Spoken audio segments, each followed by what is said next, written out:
ሰላም ሰላም ውድና የተከበራችሁ የሮዝ ቤተሰቦች እንዲሁም ለቻናሉ አዲስ የሆናችሁ ላይክ፣ ሰብስክራይብ በማድረግ አበረታቱኝ። ቪዲዮውን እስከ መጨረሻ ለማየት ሞክሩ።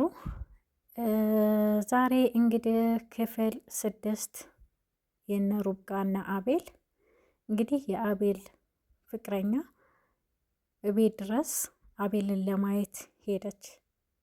ስትሄድ በሩን ስትቆረቆር አቤል ይከፍትላታል። የአቤልም እናት ማነች ብላ ትጠይቀዋለች። በመደናገጥ አቤልም ይህ ጓደኛዬ እህት ናት ብሎ ያስታውቃታል። እና በር ላይ ታረጋለች። ግቢ በላታ ትለዋለች። እናቱም እሺ ብላ ፍቅረኛውም ትገባና ፎቶውን እያየች እንግዲህ የአንድ አመቱን በማስመልከት አብረው ተደስተው ነበር። እንግዲህ እየዋሹ በማስመሰል እየቀጠሉበት ነው። የሩብቃና የአቤል ግንኙነት በውሸት እየቀጠለ ነው ማለት ነው። እሱም ሚስቴ ናት በማለት ሩብቃም ባሌ ነው በማለት እየቀጠሉ እያስመሰሉ ነው ያሉትና የአቤልም እናት እንግዲህ ሌላ ፍቅረኛ እንዳለው አታውቅም። የምታውቀው ሩብቃ ሚስቱ እንደሆነች ነውና ሁላቸውም ቁጭ ባሉበት ቦታ የአቤልም እናት ምን ነው ሩብቃ ስጦታውን አልወደድሽውም እንዴ ብላ ትጠይቃታለች። ሩብቃም ኧረ ማሚዬ በጣም ወድጀዋለሁ ብላ ትመልስላታለች። ሳያችሁ ግን ደስ ያላችሁ አልመሰለኝም ብላ እናቲቱም ትመልስላቸዋለች። አቤልም ኧረ ማሚዬ ወደነዋል ብሎ ይመልስላታል። እናመሰግናለን ብሎ መለሰላት።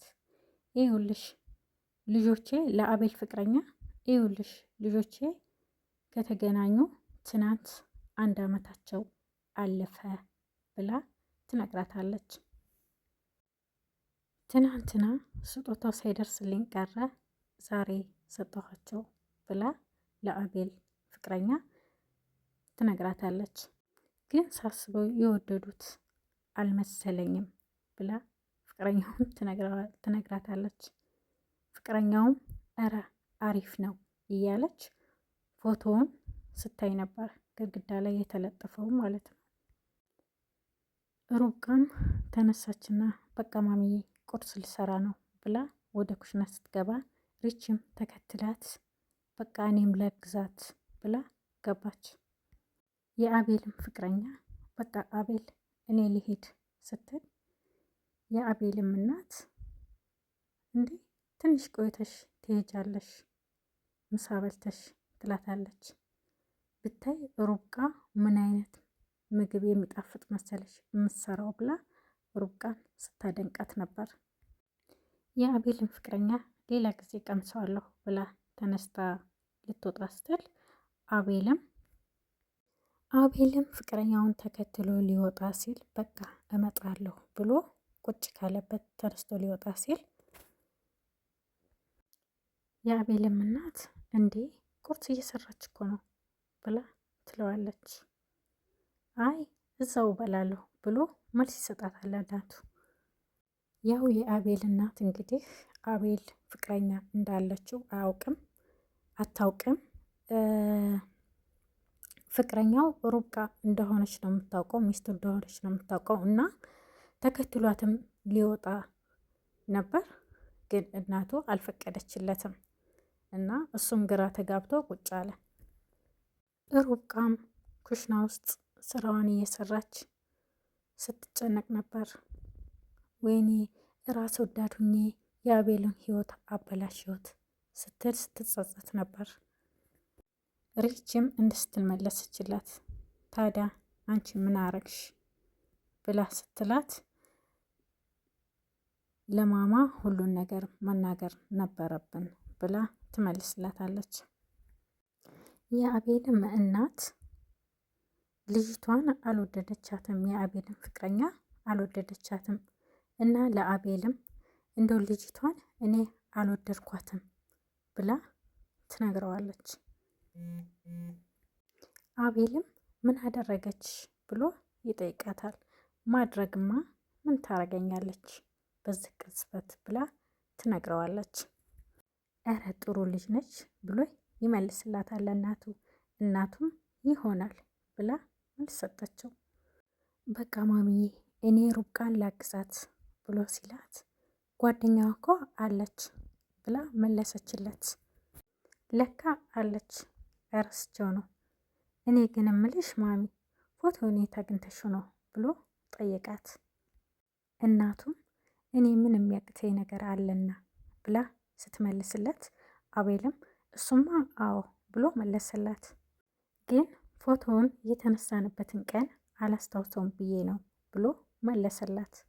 የአቤልም እናት ፎቶውን የወሰደችው ሩብቃ እንደተኛች ከስልኳ ነበር የወሰደችው እና ለአቤል እንደዚህ ብላ ነገረችው።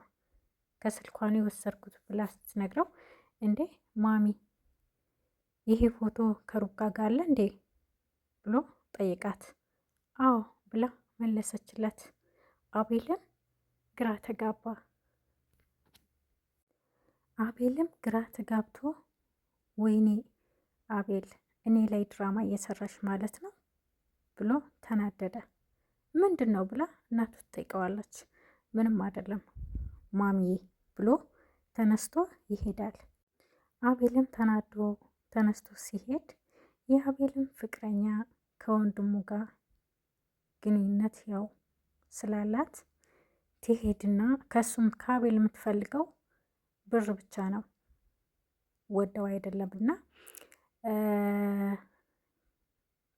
የአቤልም ፍቅረኛ ፍቅረኛዋ ጋር ትሄድና ወይኔ መታሰቢያ እኔ መጫወቻ ሊሆን ብላ ትለዋለች ለፍቅረኛዋ። ፍቅረኛዋም ይስቅና ከዛ ይስቅና አንቺ ነሽ ወይስ ጆሮዬ ነው መታሰቢያ ስትይ የሰማሁት ብሎ ይላታል። መታሰቢያም ያ የማይረባ ወንድምህ ነዋ ብላ ትመልስለታለች። ወንድሙም የአቤል ወንድም ቆይ ምን ቢያደርግሽ ነው ይህን ያህል የምትፎክሪው ብሎ ይጠይቃታል። መታሰቢያም ለካ እኔ ብቻ አይደለሁም እሱም እየተጫወተብኝ ነበር ብላ ትነግረዋለች። ከሰራተኛዋ ጋር ፍቅር ጀምሯል ብላ ትነግረዋለች። ፍቅረኛዋም ታዲያ እሱ ከኛ ህይወት ጋር ምን ያገናኘዋል? ወደ ራስሽ ተመለሺ ሴትዮ ብሎ ይመልስላታል። እሷም ምን እያልከኝ ነው እዮ? ትናንትና 1 ዓመታቸውን ሲያከብሩ ነበረ ብላ ትመልስለታለች። እሱም ማን ነው ያለሽ ብሎ መልስ ሰጣት ጠየቃት። አቤልም ለመታሰቢያ ይደውልለታል። ሲደውልላት እሷም ማንሳት አትፈልግም። አቤል ግን ተጨንቆ ነበረ። እዩባም የሚፈልገው ከመታሰቢያ ከአቤል ወረቀት ተቀብላ ይዛለት እንድትመጣ ብቻ ነው። ያንን ወረቀት ካላመጣሽ እያለ ወረቀቱ እጃችን ላይ ካልገባ የኔና ያንቺ ነገር አይቀጥልም እያለ እያስፈራራን ነው። እንግዲህ አቤልም እንግዲህ ለፍቅረኛው እየጻፈላት ነው ያለው። እናም ሩብቃ ጋር ያለው ግንኙነት ውሸት እንደሆነ ለማስረዳት እየሞከረ ነው። በመጨረሻም ቴክስቱን መለሰችለትና ለአቤል ውጭ እንዲገናኙ ተቀጣጠሩ። ውጭም ሲገናኙ ሁሉን ነገር አስረዳት። ሩብቃና አቤልም ትንሽ ጊዜ እንደሚያስመስሉ ከእናቱ ፊት ነገራት ለፍቅረኛው። ፍቅረኛውም እሺ ቆይ እስከ መቼ ነው የምታስመስሉት ብላ ትጠይቀዋለች።